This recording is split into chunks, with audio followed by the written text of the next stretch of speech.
నమస్కారం, welcome to Sai media. Friends, 16 రకాల మందులు నిషేధించిన కేంద్ర ప్రభుత్వం. ఆ మందుల వివరాలు ఏంటో మనం ఈ వీడియో ద్వారా తెలుసుకుందాం. వీడియోను మాత్రం ఎక్కడ స్కిప్ చేయకుండా చూడండి. వీడియో కానీ మీకు నచ్చినట్లయితే మనం లైక్ చేయండి, షేర్ చేయండి, సబ్స్క్రైబ్ చేసుకోండి. ఇలాంటి లేటెస్ట్ న్యూస్ అన్ని కూడా ఎప్పటికప్పుడు మన ఛానల్ ద్వారా మీకు అందించడం జరుగుతుంది. ఇక లేట్ చేయకుండా వివరాల్లోకి అయితే వెళ్ళిపోదాం. ప్రజా ఆరోగ్యం దృష్ట్యా కేంద్ర ప్రభుత్వం కీలక నిర్ణయం తీసుకుంది.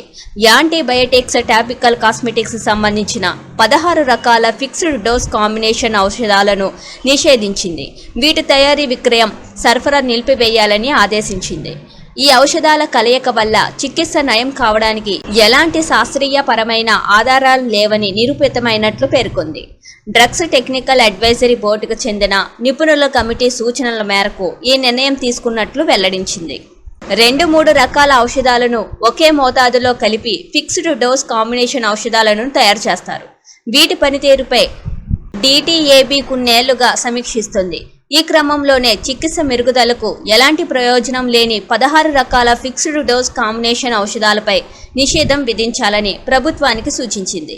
ఈ మేరకు యాంటీబయోటిక్స్, టాపికల్ కాస్మెటిక్స్కు చెందిన ఫిక్స్డ్ డోస్ కాంబినేషన్లను కేంద్రం బ్యాన్ చేసింది.